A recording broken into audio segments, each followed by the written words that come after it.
The Federal and SR Public Welfare Trust present the Pudukkottai Marathon 2025. This event is co-presented by Rupee Apex Group of Companies on Sunday, August 3. Hello and welcome to Culture Vibes, the Federal's special program in which we talk to writers and artists about their work. Joining me today is a very special guest, very well-known actor, Vasundhara, who has come out with her first thriller called The Accused. It has been published by The Westland. Vasundhara, many congratulations and thank you so much for joining us today. Thank you so much, and thank you for having me. I'm very excited to be talking to you. Tell us what sort of shaped The Accused. What was the first spark like? Was it a scene? Was it a character? Or just one of those what-if questions that, sort of would not leave you alone? It was a mixture of things. I mean, being an actor, I actually hate social media, and I was kind Yeah. of forced. I mean, you know how active I am. I come after every 5 days, so I was kind of forced to be on social media because I had to publicize a movie, and they made me make an Instagram or Twitter and all of that. And Yeah. you know the kind of trolling comments you get. Like I started going through all Yeah. of that, and then I spent a lot of time just there was a crime that happened and it's coming in the news a lot, and it came as like when I opened my browser, it came as the first suggestion that will come. No, like when you open a new window, there'll be like nine little things that say this is what is happening in your country, popular right now.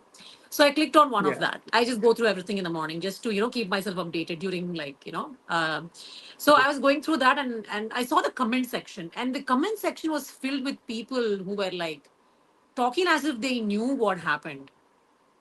Right. And I kind of got curious as to how these people know what happened. So I kind of went down a rabbit hole and found various forums where everybody was.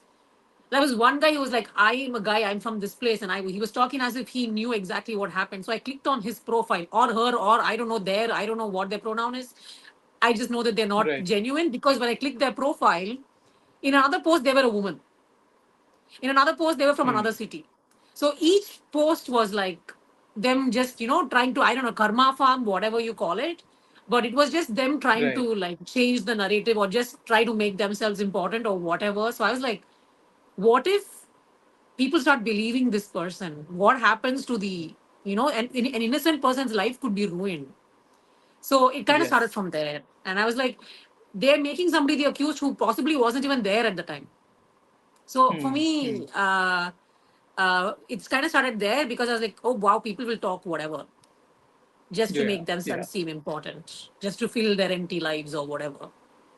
Yes. So for me, it kind of started Absolutely. from there, and that's where the title also started. Even though it's the traditional format of a thriller of but it's not the mystery that is but how the multiple aspects of it that you touch upon. I mean, for instance, that there is this bit about guilt or memory or class or the ways media gets manipulated, the ways truth gets distorted in our times. And I wanted to understand all these layers, these sort of came to you as you started working, or did you have some kind of a brief sketch in your mind that this is what it is going to be all about? So I kind of start with this image in my head. So for me, the image in my head was so the original version that I had written, which I wrote long ago, which I wasn't very happy with because it was a little too depressing.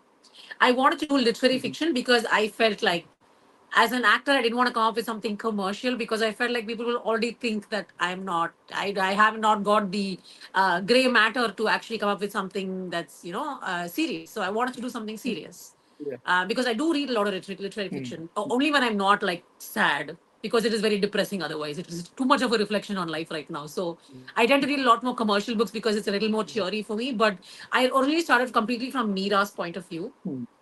And from Mira's point of Yeah. view, my imagination was, what if she thinks that everything is fine and then she switches on the TV? For me, it was from Mm. that point of view. Like, what if she thinks everything is fine and then she puts on the TV?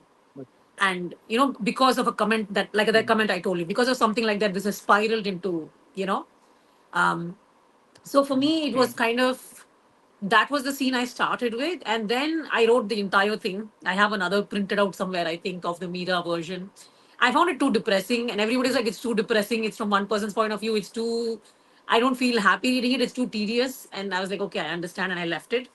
And then I kind of shifted it Right. because I was like, okay, what if it's from the point of view of two other people who have got similar experiences? And Yeah. Yeah. Puja was supposed to be a completely different book. So I kind of combined She was not, nothing was supposed to be from her point of view. So Right. I changed it to her point of view because I didn't want to do an actor because everybody will be like, oh, are you inspired from your life? So that's the question I wanted to avoid. So I didn't Yeah. want to Yeah. make her one of the main characters.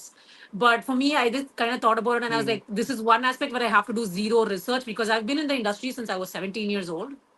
So I have to do zero research Right. to actually, write this character. So I was like, okay, let me just make her a main character and make it a little lighter because she also would have experiences considering that she's got a public account. So she would be able to relate more. So I kind of changed it from there. Right. So the idea kind of came not in like Hmm. a whole sketch. It came like in bits and parts. But this structure that you follow, I mean, for those of the viewers who have not read the novel, perhaps they go and discover for themselves without any spoilers here. Two stories that are running parallel. Of course, Yeah. there is Meera and her husband has been murdered, and there is Inspector Rakesh. So their story, Rakesh launches the investigation, and there are many things that we discover along the way. Many secrets about the family, about the relationship that goes a long way back. And then on the other hand, there is Pooja, and there is an actor known just as D, and Yeah. and there's another actor. So all these two parallels, and you were talking about how you are telling two stories in one novel. One does get the sense that perhaps there were too many stories woven together, wonderfully woven together. And I wanted to understand that all these characters and these two parallel stories as a structure, that also something organically evolved. Yeah. Yeah, it was. So the originally Pooja was supposed to be a third person who came in, kind of like if you read the book, so James, the James chapter. There's a Yeah, chapter, yeah, just yeah, one yeah. single chapter with one journalist. So I kind of decided to do it. I started it originally like that, and then she was kind of a third Yeah. person whom the other two encounter. So Meera and Rakesh encounter her. So they kind of meet her. They go. They're the receive. They're more like it's from their point of view.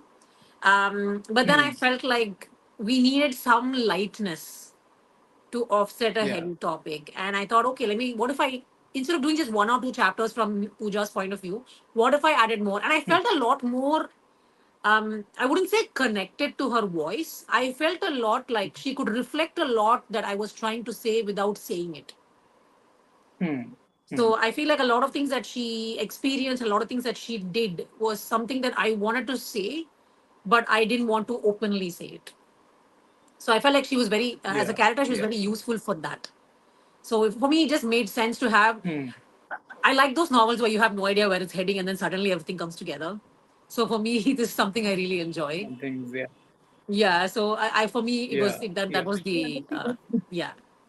How did you work on the pacing of the novel? Because very, sort of breezy, and there's never a dull moment in a way that, and it just flows. So was that something that also entailed a lot of, working around it?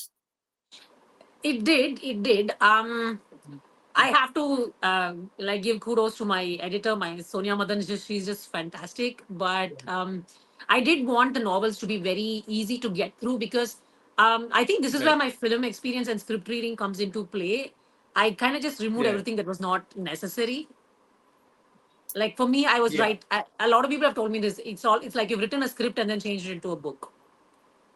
That's what a lot of people Yeah. have told me, and a Yeah. lot of these people are from the film industry. So for me, I'm like, okay, maybe that's because I did not write it as a script and turn it into a book. I've been wanting to be an author since I was a kid. So I, this is like Mm. I think the third book that I actually properly finished, that I started writing and actually finished. First book that I finished, but third book that I started writing.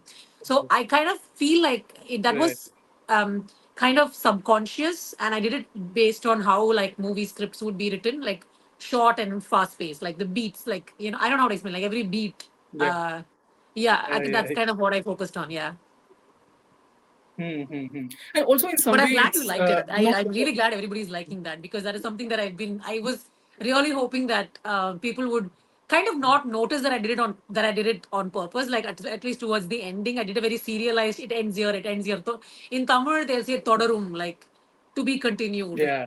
Like I kind of did Yes. that. Yeah, especially towards the Hmm. end because I wanted people to be like not put the book down. Yeah, yeah.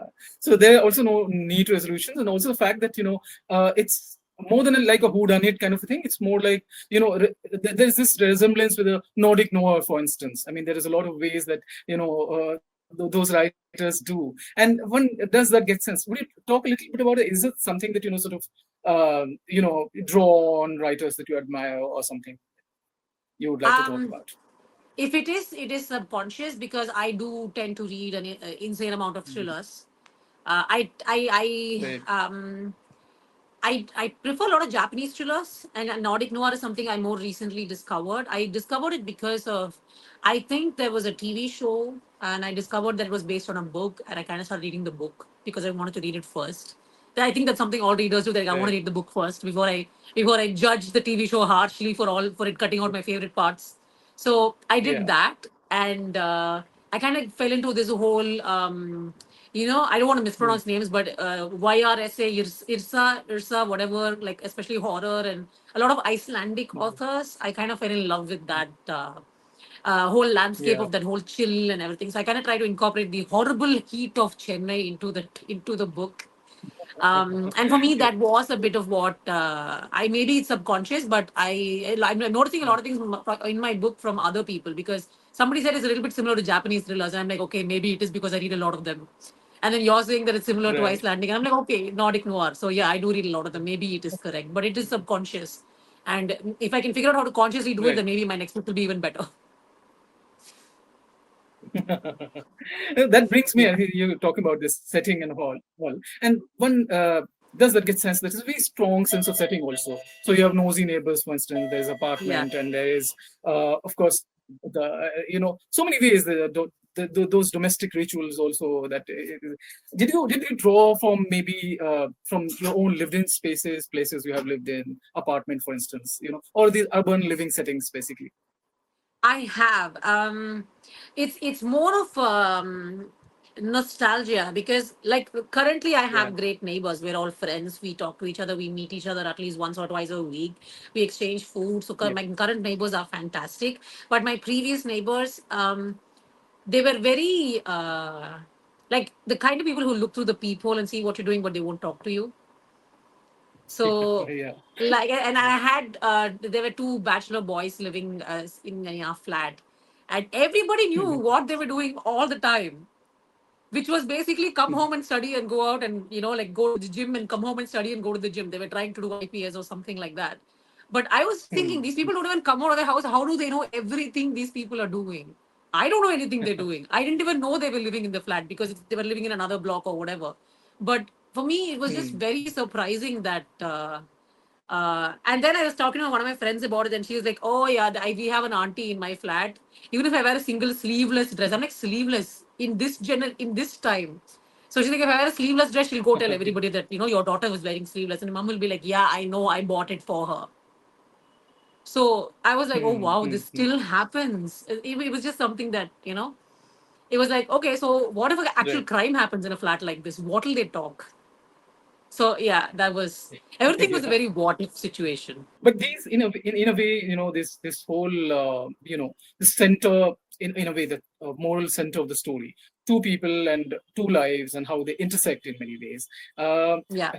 is it something that arrived to you as a story, this whole moral center of the story, and the idea of justice, for instance, how things turn out towards the end of the novel. Uh, No, all, it wasn't really a sense of justice. It was, all for me, I wanted to base it as much in realism as I wanted to. Because, right. I mean, if you look at statistics, how many people actually pay for the crimes that they've committed? I'm not talking about something simple, I'm talking about something serious. Like Hmm. a lot of the times, if you like you see, especially in international news, you see that there's a dissident and suddenly they disappear. You see Yeah. that something is really viral in the news and then something becomes viral again and people forget about this. So we Yeah. don't, the common public won't even remember to go and check if the person was actually like, if they paid for their crimes or if there was even somebody who was found out to be the criminal. Nobody knows because the next thing has Hmm. come in the news. So for me, it was more Yeah. like I wanted to see it from a very realistic point of view. The story as a whole is something that happens all the time. If you read the papers a lot, which I do in my shoot, I end up reading it a lot because you have to wait so much for the shot to get ready. So I read a lot of books and papers and all. So, and then you read the next day, the next day, and the next day, and suddenly it's no longer in the news. So Mm, for me, it was mm, like, okay, this was talked about so seriously. What happened? Nobody knows. It's just gone. yeah. So for me, I based it Mhm, on realism rather than planning the whole thing as a story. I was like, this is the idea that I had.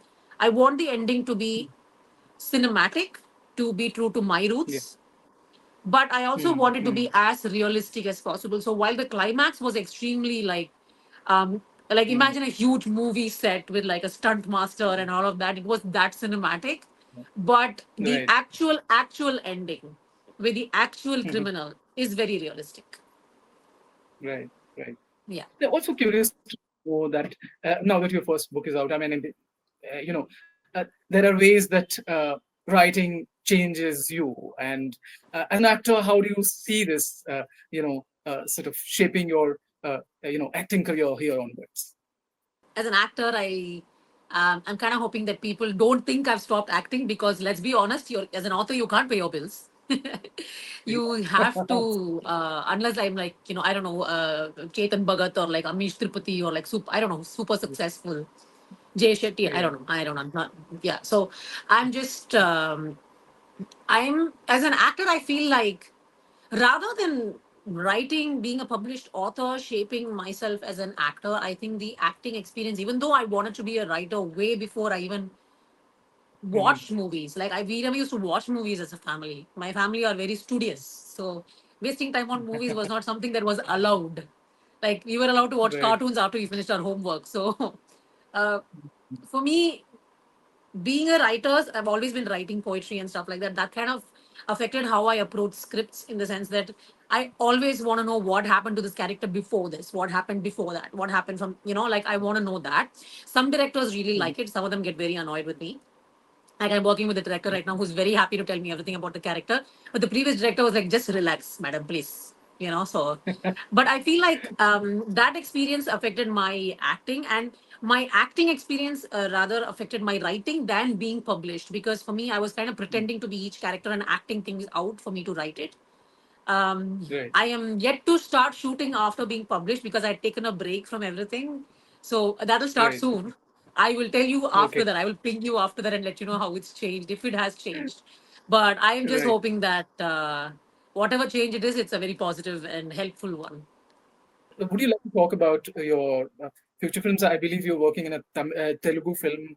Uh, Yeah, yeah. yeah. I'm doing a role of an ACP. The director is Sunil. He's been a creative director in the Telugu industry for a long time. So you can imagine how much experience he has, and the creativity and the insight he kind of brings into this film. And the hero Right. is Priyadarshi. He's absolutely brilliant, absolutely hilarious, and one of those one take artists where you see him and they're very playful and they're very like nonchalant, and you think that okay, this person is. You just Yeah. know that they're going to do really well, even though they don't seem serious about it. So Right. I had a fantastic time shooting with Sir, and I don't know. I'm very excited for this role because I'm featuring. Usually, I do a lot of indie kind of more villagey, more award winner kind of roles, and this is a very commercial role, and I get to play like a Mm, very badass character, and right. I'm really enjoying it. I really enjoyed my shoot, and I'm really looking forward to that releasing. I think it'll come out sometime this year. There's still a little bit of Lovely. one more schedule left, I believe. What do you think is the future of cinema in the age of OTT? I'm more concerned about AI than I am of OTT. Yeah, I'll I be was very coming to that. honest. Yeah, Yeah, AI yeah, is a yeah. lot more dangerous to the creative world and the creative entrepreneur Mhm, rather than mhm, OTT. I feel like OTT enables a lot of newer people to make a mark. And while it has right. kind of dampened the thrill of going to the cinema, it hasn't erased it yet.